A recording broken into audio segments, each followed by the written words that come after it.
9월 마지막 주일 예배를 사도신경으로 신앙 고백을 드림으로 하나님께 예배를 드리겠습니다. 전능하사 천지를 창조하신 하나님 아버지를 내가 믿사오며 그 외아들 우리 주 예수 그리스도를 믿사오니 이는 성령으로 잉태하사 동정녀 마리아에게 나시고 본디오 빌라도에게 고난을 받으사 십자가에 못 박혀 죽으시고 장사한 지 사흘 만에 죽은 자 가운데서 다시 살아나시며 하늘에 오르사 전능하신 하나님 우편에 앉아 계시다가 저리로서 산 자와 죽은 자를 심판하러 오시리라.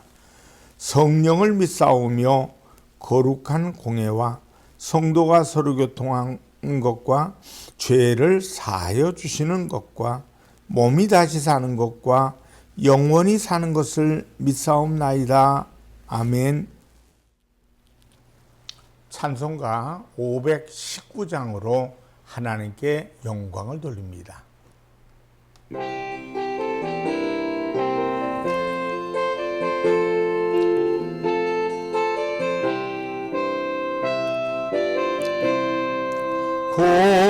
구주께서 부르되 오늘 오라 하시니 올 수 있는 기회에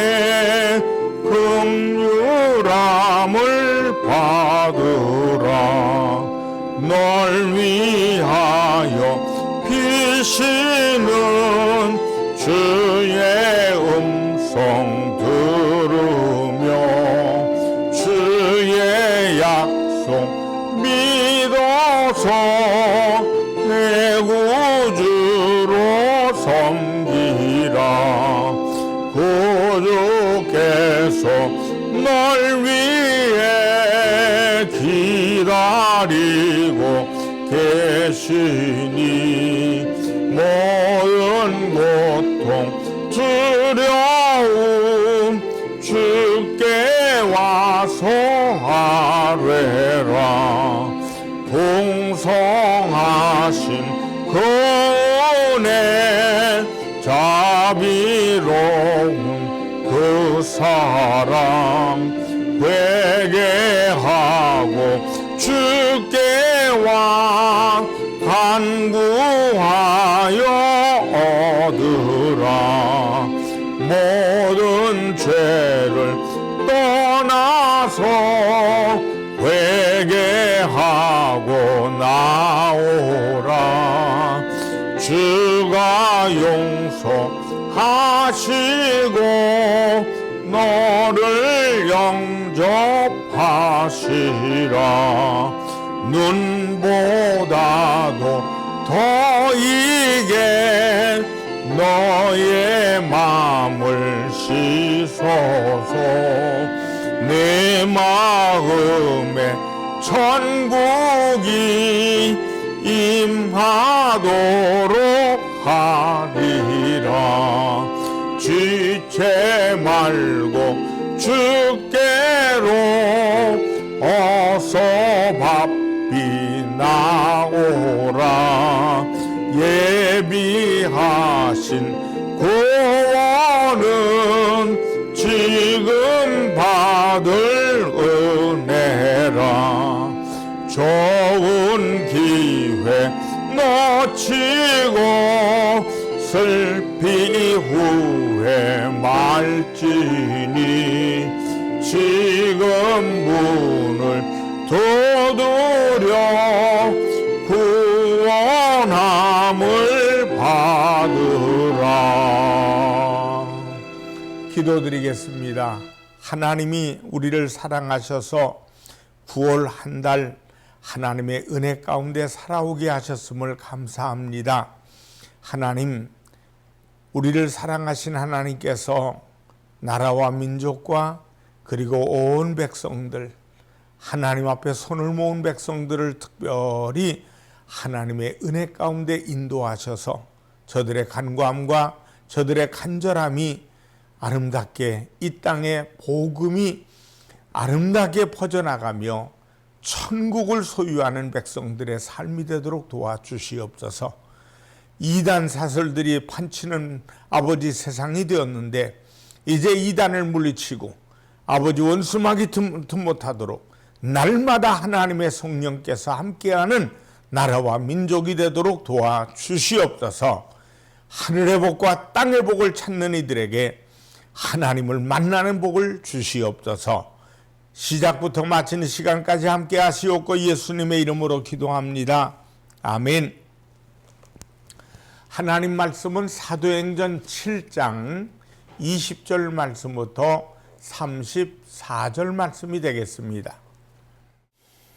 그때 모세가 낳는데 하나님 보시기에 아름다운지라 그의 아버지의 집에서 석 달 동안 길리더니 버려진 후에 바로의 딸이 그를 데려다가 자기 아들로 기름에 모세가 애굽 사람의 모든 지혜를 배워 그의 말과 하는 일들이 능하더라.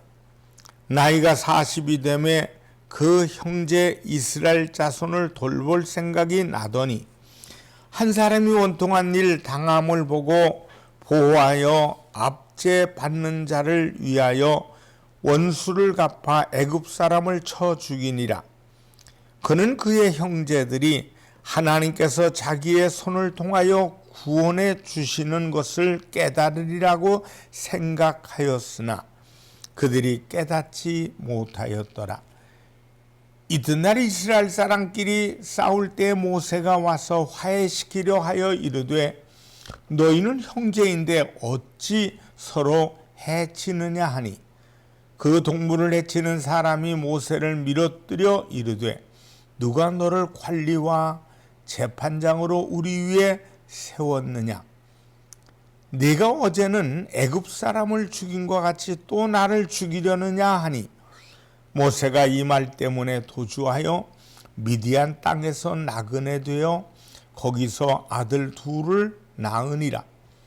40년이 잠에 천사가 신의 산 광야 가시나무 떨기 불꽃 가운데서 그에게 보이거늘 모세가 그 광경을 보고 놀랍게 여겨 알아보려고 가까이 가니 주의 소리가 있어 나는 내 형제의 하나님 즉 아브람과 이삭과 야곱의 하나님이라 하신대 모세가 무서워 감히 바라보지 못하더라. 주께서 이르시되 내 발에 신을 벗으라. 네가 서 있는 곳은 거룩한 땅이니라. 내 백성이 애굽에서 괴로움 받음을 내가 확실히 보고 그 탄식하는 소리를 듣고 그들을 구원하려고 내려왔노니 이제 내가 너를 애굽으로 보내리라 하시니라. 사도행전 7장 20절로 34절의 말씀을 통해 모세의 일생이란 제목으로 은혜를 나눕니다. 모세의 삶은 세 단계로 나눌 수 있습니다. 첫째 단계는 태어난 지 3개월 후 바로의 딸이 양자로 키우면서 애굽의 왕자로 살았던 40년의 기간을 말합니다. 이때가 모세에게 있어서 가장 화려하고 찬란했던 시기입니다. 당시의 고대 이집트는 수학과 천문학은 물론이요 의학에 있어서도 세계 문명의 선두를 달리고 있었습니다. 그리고 모세는 애굽의 왕실에서 이러한 최고의 학문을 터득했습니다. 22절을 보니 모세가 애굽 사람의 모든 지혜를 배워 그의 말과 하는 일들이 능하더라 그랬습니다. 애굽의 모든 학문을 훌륭하게 터득하였다는 말입니다. 그뿐이 아닙니다. 당시 애굽의 군사력은 세계 최강을 자랑하고 있었습니다. 그러다 보니 학문은 물론이겠거니와 전술과 병법, 지도자의 처세법과 통치술을 겸비한 무예를 터득하였다는 것을 알 수 있습니다. 모세에게는 애굽의 왕자라는 권력도 있었습니다. 모세는 학문과 무예를 겸비한 호걸이었습니다. 부귀와 영화도 있었습니다. 그가 등장하면 온 백성이 땅에 엎드려 경의를 표하며 두려워 떨 수밖에 없는 위대한 존재였습니다. 그러나 두째 단계에 접어들면서 모세의 운명이 완전히 뒤바뀌게 됩니다. 23절을 보면 나이가 40이 되매 그 형제의 이스라엘 자손을 돌볼 생각이 나더니 그랬습니다. 모세의 심장인 이스라엘의 피가 고동치고 있었습니다. 무려 360년 동안 애굽의 압박과 압제에 시달려온 이스라엘 백성들을 바라보면서 그의 마음에는 동족애가 끌어올랐습니다. 이제는 내 동족을 돌봐야 되겠다. 허구한 날 채찍에 시달리며 신음하는 동족을 어찌 이대로 바라만 볼 수 있을까? 이 한 몸을 불살라서 내 동족을 위해 무엇인가를 시작해야 되겠다는 각오를 갖게 됩니다. 그 형제 이스라엘 자손을 돌볼 생각이 나더니 23절에 나타나죠. 여기서 돌보다는 에피스 캡토마이라는 말입니다. 이 말은 문병하다는 뜻입니다. 병들어 신음하는 자를 찾아 돌아보는 것을 말합니다. 모세의 가슴에 압제당하는 이스라엘 백성을 구원해야 되겠다는 사명감이 뜨겁게 달아오르고 있다는 것을 알 수 있습니다. 그러던 어느 날 애굽 사람으로부터 억울하고 원통한 일을 당하는 이스라엘 동족을 목격하게 됩니다. 그 순간 모세의 마음은 압제받는 내 동족을 위해서 원수를 갚겠다는 마음이 들면서 애굽 사람을 쳐서 죽이게 됩니다. 모세가 자기 동족을 위해서 최초로 뭔가를 보여준 사건입니다. 그리고 모세는 가슴 뿌듯하게 생각을 합니다. 그래 맞아, 나는 내 동족을 구원시켜야 돼.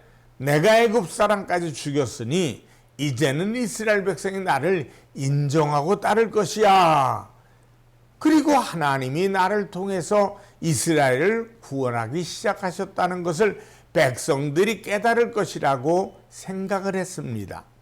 오늘 본문 25절의 말씀을 보면 그는 그의 형제들이 하나님께서 자기의 손을 통하여 구원해 주시는 것을 깨달으리라고 생각하였으나 그들이 깨닫지 못하였더라. 모세는 하나님이 자기의 손을 빌려 이스라엘을 구원하기 시작하셨다고 믿고 있었습니다. 그리고 백성들도 이러한 구원의 역사를 깨닫고 자기를 따를 것이라고 생각했습니다. 그러나 이런 모세의 신뢰는 하루 만에 산산이 깨지고 맙니다. 오늘 26절을 보면 이튿날이라고 기록하고 있습니다. 바로 그 다음 날 이스라엘 사람들끼리 싸우는 것을 본 모세는 마음이 아팠습니다. 해서 화해를 시키려고 시도를 했습니다. 그 순간 한 사람이 모세를 밀쳐내면서 이렇게 대듭니다. 누가 너를 관원과 재판장으로 세웠느냐? 네까지 게 뭔데 우리더러 이래라 저래라 하느냐? 이런 말을 합니다. 여기에서 동족을 생각하는 모세를 인정하는 말은 한 구석도 찾아볼 수 없습니다. 오히려 원망과 냉대함만 보일 뿐입니다.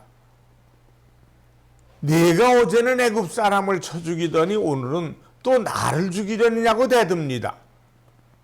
모세에게 고마워하는 것이 아니라 이스라엘을 괴롭게 하는 폭군처럼 대하는 것을 볼 수 있습니다.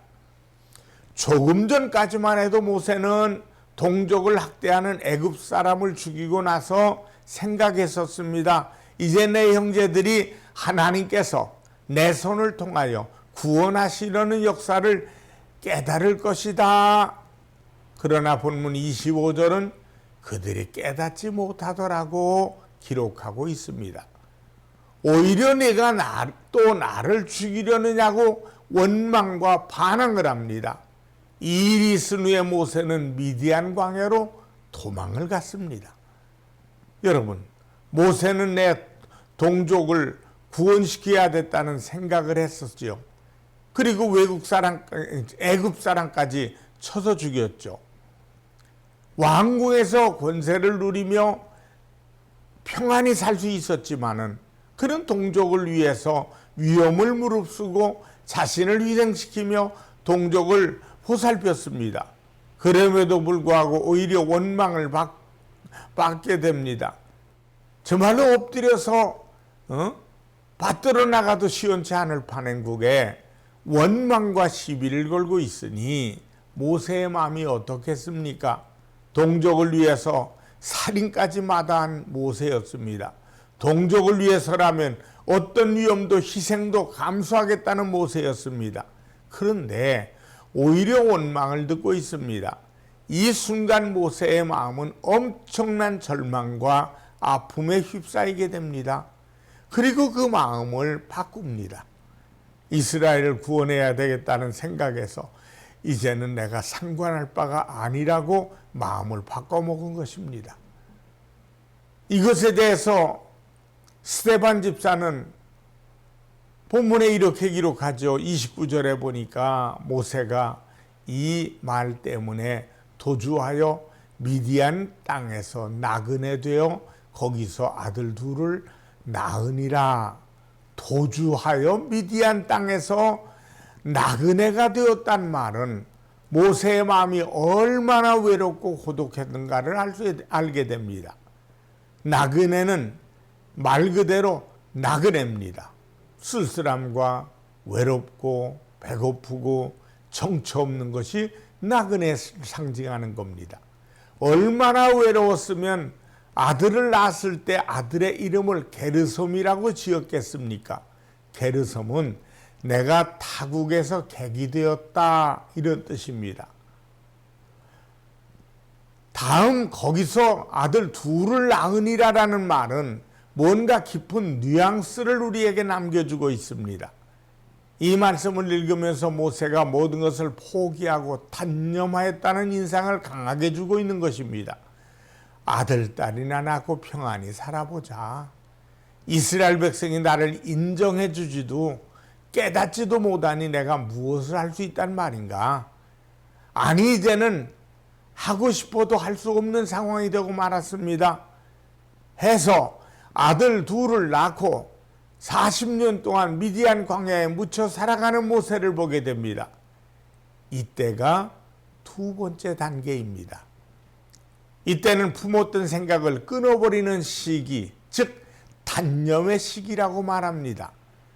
미디안에서 40년을 사는 동안 모세는 성경에서 40년 동안 사는 동안에 특별히 언급한 말씀이 없습니다.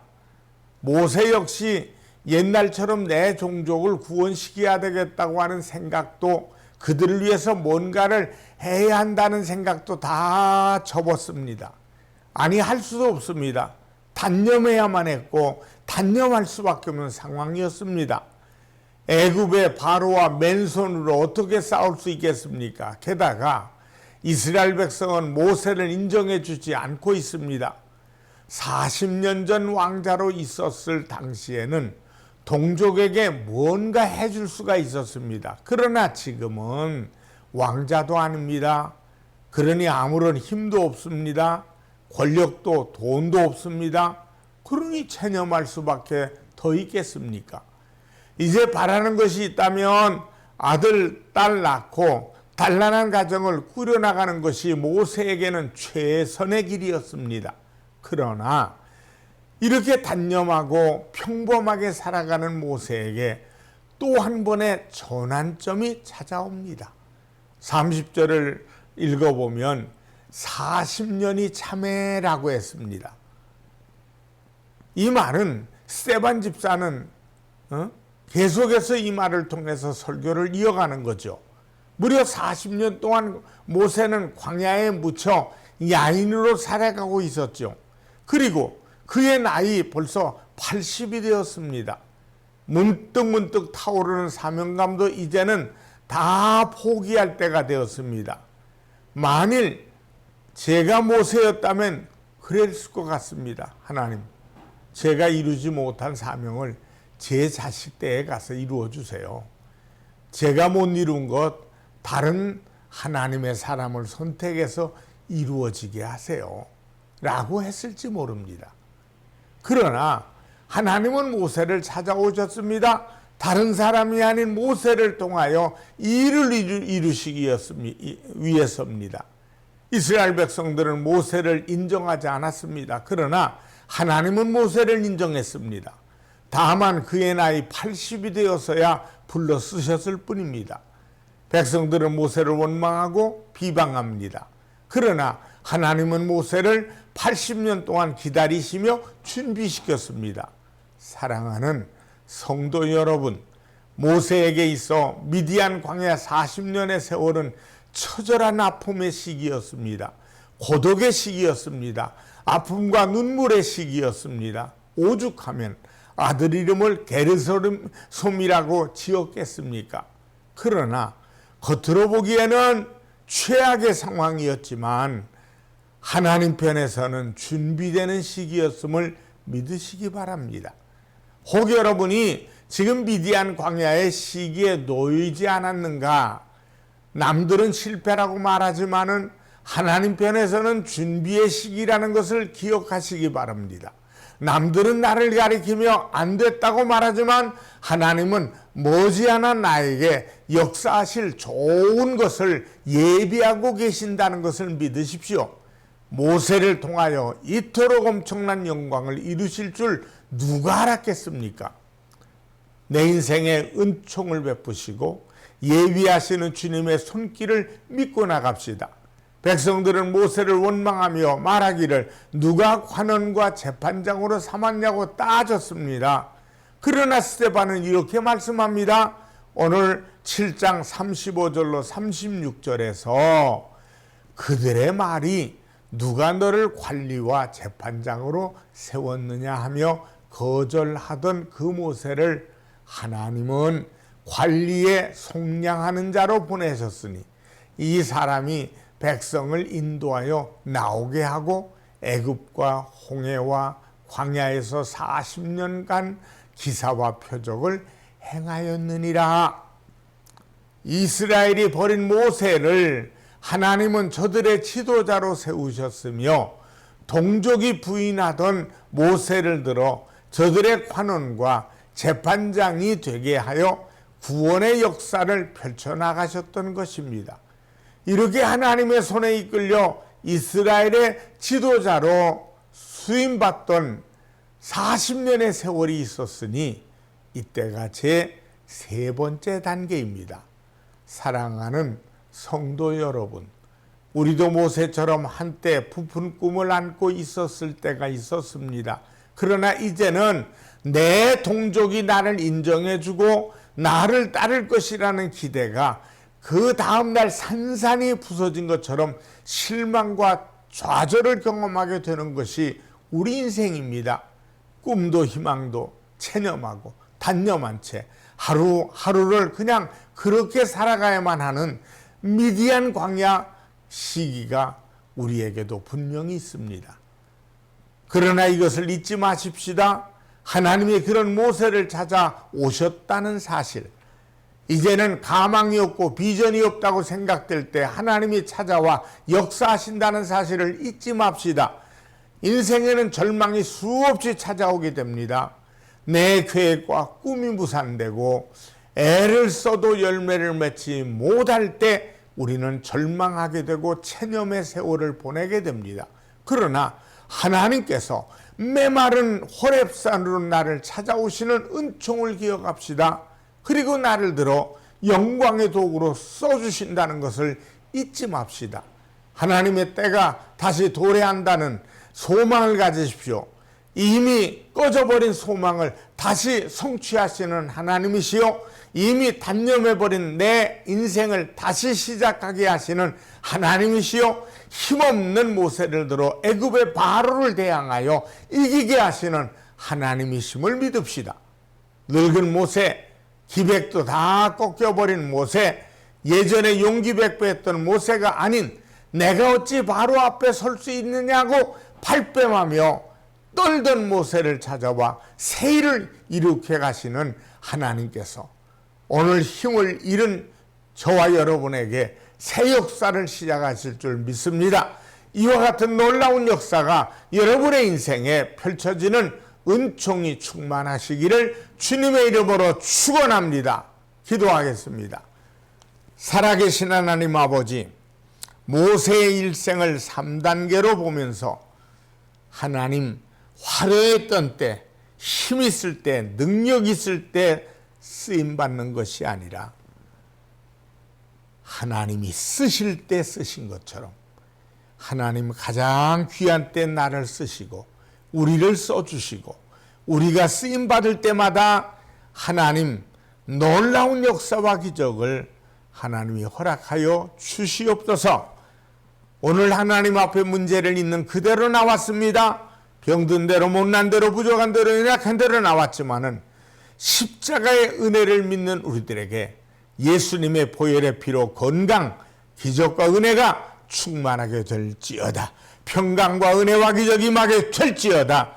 하늘의 복과 땅의 복을 체험하는 우리의 평생의 삶이 오늘 시작되도록 도와주시옵소서. 예수님의 이름으로 기도드립니다. 아멘. 헌금을 위해 축복하겠습니다. 살아계신 하나님 앞에 믿음을 심어 싸우니 믿음의 30배, 60배, 100배 열매가 임하게 하시옵소서. 예수님의 이름으로 기도드리옵나이다. 아멘. 축도하겠습니다. 지금은 우리 주 예수 그리스도의 은혜와 하나님 아버지의 크신 사랑하심과 성령님의 충만 교통하심이 예배드리며 한 주간을 시작하는 모든 이들에게 이제부터 영원토록 함께 하시기를 간절히 축원하옵나이다. 아멘.